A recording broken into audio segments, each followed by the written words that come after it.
Do you believe that you're tied to a strict 75% borrowing limit on a buy-to-let project? That's a common misunderstanding.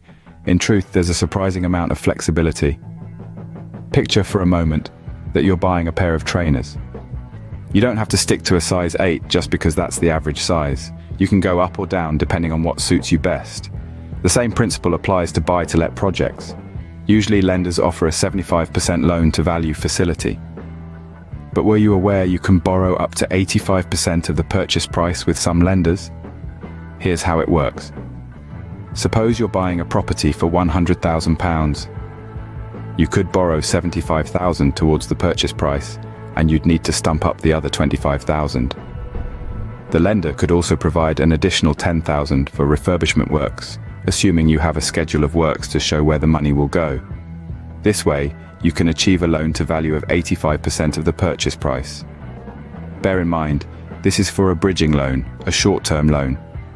You would need to remortgage onto a buy-to-let mortgage to refinance all the 85% loan you received. But what about loans under 75% LTV? There are reasons for that too. The first common reason is a down valuation. If the property you're buying for £100,000 is valued by the lender at £90,000, the lender can still offer a loan but will reduce it to 75% of the valuation. That's £67,500, or 67.5% LTV if you proceed to purchase for the agreed £100,000. Another reason lenders reduce LTV is if the rental income doesn't meet their debt service criteria.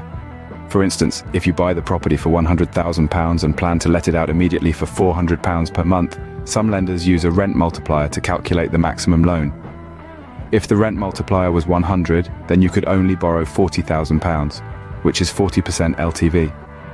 Keep in mind, the rent multiplier varies from 100 to 200, depending on the borrower's circumstances and status. Ultimately, lenders base mortgage decisions on risk. If they find any issues with the borrower or the property, they may decide they can lend, but will reduce the LTV to mitigate their risk. So the next time you're embarking on a buy-to-let project, remember, it's not a one-size-fits-all situation. You can borrow more or less than 75%, depending on your circumstances and the lender's criteria. It's not as rigid as you might think. It's about finding the right fit, just like those trainers.